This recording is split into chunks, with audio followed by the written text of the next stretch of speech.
Assalamu alaikum, dear learners. Hope you are all good. Welcome back to class. We are going to discuss on the farewell pilgrimage, that is Hijjatul Wida. Farewell pilgrimage in English, in Arabic, we know it as Hijjatul Wida. The word farewell meaning bye-bye. Pilgrimage. Pilgrimage, these ones are acts done during the Hajj. So, the farewell pilgrimage refers to Hijjatul Wida in Arabic. Hijjatul Wida refers to the first and the last pilgrimage performed by Prophet Muhammad. It was the first Hijrah and the last that the Prophet performed, meaning the Prophet only performed Hijrah once. It took place in the 10th year of Hijrah. Hijjatul Wida was an indication that the Prophet had completed his mission and his life was soon coming to an end. So, the little background information on Hijjatul Wida that I can tell you, it was the first and the last pilgrimage performed by the Prophet. It was the first and last. It was the first and the last pilgrimage performed by the Prophet.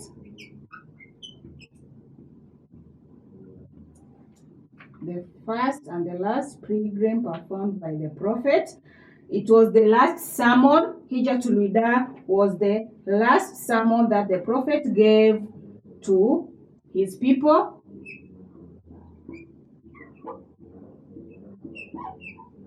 It was the last sermon.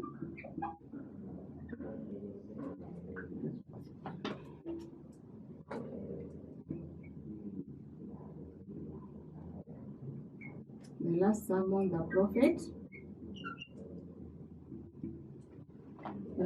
the Prophet gave during. It was the last sermon the Prophet gave during the farewell speech.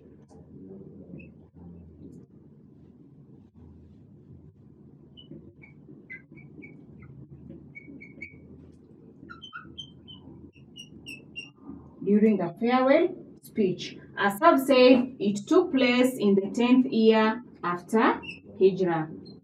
It took place in the 10th year after Hijrah. It took place in the 10th year after Hijrah. So, listen to me. Where did this farewell took place? It took place in the 10th year after Hijrah. At what place? We can say he addressed the Muslims at Jabal Rahma. This is a mountain on top of Mount Arafah. He addressed the Muslims. He addressed the Muslims. He addressed the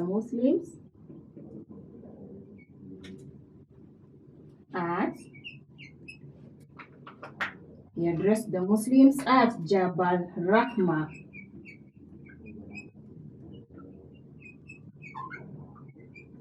Mount Rahma. Jabal is another name for mountain. Mountain Rahma. Jabal Rahma in Arafah. Now, my dear learners, I want you to listen to the speech of the Prophet that I'm going to read to you keenly. This is just a brief explanation on where the speech took place.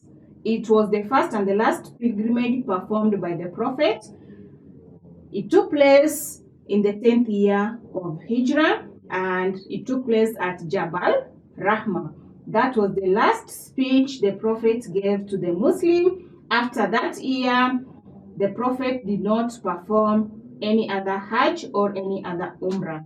That was the end of his mission, and his life was also, let me say, the following year Hajj, the Prophet was gone. He was not with us anymore. So he was capable of performing only Hajj once in his lifetime. So my dear learners, listen to the following speech of the Prophet. Listen carefully so that you can get some of the lessons that the Prophet taught us or the Prophet talked about during his last speech. So, during Hajj on the plain of Arafah on 9th of Dhul Hijjah, on 10th of Dhul Hijjah, the Prophet delivered his speech. On 9th of Dhul Hijjah, meaning they performed Hajj, they finished all the rites of Hajj. After finishing all the rites of Hajj, on 9th of Hajj, Muslims always are on top of Mount Arafah. And the ones that are at home, they always perform Sunnah fast. So, after the end of Arafah, that is on 9th of Dhul Hijjah, the next day, on 10th of Dhul Hijjah, the Prophet addressed all the Muslims that performed Hajj that year. And the following are what he spoke about. After praising and thanking Allah, the Prophet began with these words. I want you to listen keenly, my dear learners. All people, listen to my words carefully. I do not know whether I will meet you again in this place on such an occasion after this year. Those are not my words. I'm trying to read the words from the mouth of the Prophet. All people, just as you regard this month, this day, this city as sacred, so regard the life and property of every Muslim as a sacred trust. Return good entrusted to you to their rightful owners. If any case there are properties that were given to you by the owners, you are supposed to be returning them to the owners. Hurt no one, so that no one may hurt you. That one are the speech of the Prophet. You should not hurt anybody, so anybody also should not hurt you. Surely you will meet your Lord, and he will question you about your deed on earth. Allah has forbidden riba, and I hereby cancel riba payable to my uncle Abdul Muttalib. During those times, they were practicing riba. Riba means usury. Allah ate it, and he also cancelled the one that were practiced back. So he advised the Muslims not to initiate into the act of riba. All people, indeed, Satan despair of every being worshipped in this land of yours. The idol worshippers were destroyed. Be aware of Satan. He is keen to divert you from the worship of Allah, so be aware of him in matters of your religion. There are different kinds of religion. Satan is also there. He can make you divert your religion. So Prophet Muhammad is advising you to be aware of Satan and be aware of him in matters of religion. You should not compromise. All people, listen to me. Worship Allah. Pray 5 daily prayers. Fast during the month of Ramadan and give your wealth in zakah. Perform Hajj if you can afford it. Meaning, he insisted the Muslims to practice the 5 pillars of Islam by worshipping Allah, conducting the 5 daily prayers, fasting in the month of Ramadan, and giving out your wealth in zakah. Then the last one is performing Hajj if you can. All people, fear Allah concerning women. Your wives have certain rights over you, and you have certain rights over them. Treat them well and be kind to them. For they are your partners and committed helpers. And it is your right that they do not make fake friends or with anyone whom you do not approve, as well as to be unchaste. This one was going to the men. Mashallah, we are being told that Take consent of your wives. They have rights over you. Your wife have got rights over you. You as well, you have got certain rights over your wives. You should treat them as helpers. They are not workers. So the Prophet also advised us on how to treat our women. All mankind is from Adam and Eve. An Arab has no superiority over non-Arabs, nor non-Arabs has any superiority over Arabs. Also, a white has no superiority over a black person, nor does a black person have any superiority over a white person, except by pity and good action. Meaning, whether you are an Arab or a Luo or a Kalenjin, be it you are white or black, all of us are mankind from Adam and Eve.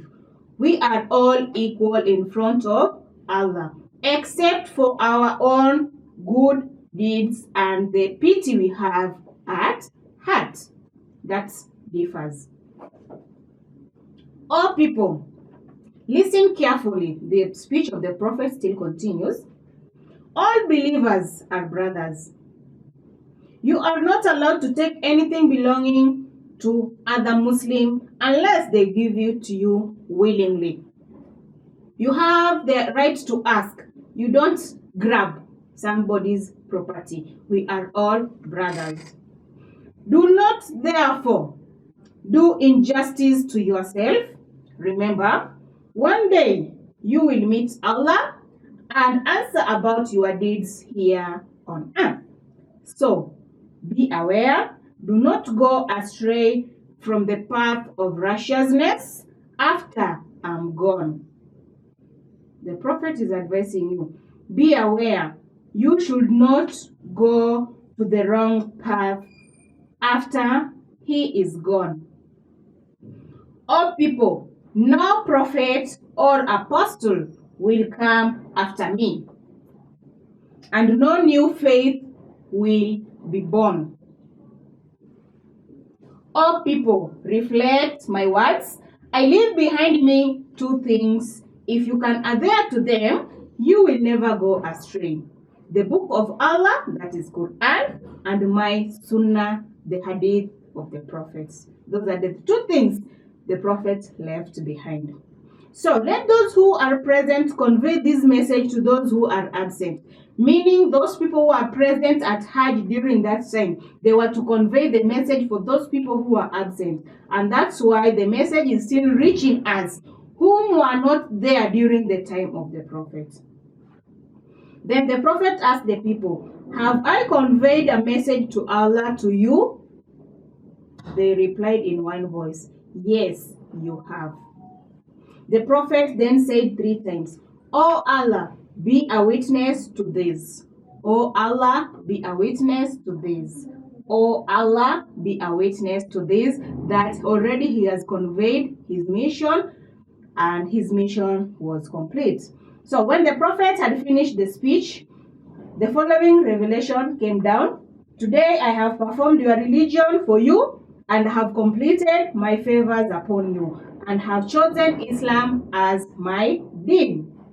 So the prophet then recited the verse which had just been received to people. That was the speech of the prophet. Now, my dear learners, what are some of the teachings that you can get from the speech that I've just read to you? Let us now see on the teachings obtained from the farewell speech. The very first teaching we can discuss that Makkah was made a peaceful and a sacred place. Makkah was made a peaceful and sacred place of worship. Number 2, we should avoid revenge and forgive each other. That is also a teaching we are getting from the farewell speech of the prophet. Then riba stroke usury was also abolished. Muslims are not allowed to practice riba. Another point, the rights of both the husband and the wife was to be observed. The Prophet talked about the rights of a husband over his wife and also the rights of a wife over her husband. And the fifth one, to follow the teachings of the Quran and Sunnah. We are advised that he left behind his teachings and the Quran in order to guide us. So those are the two things that we are supposed to follow.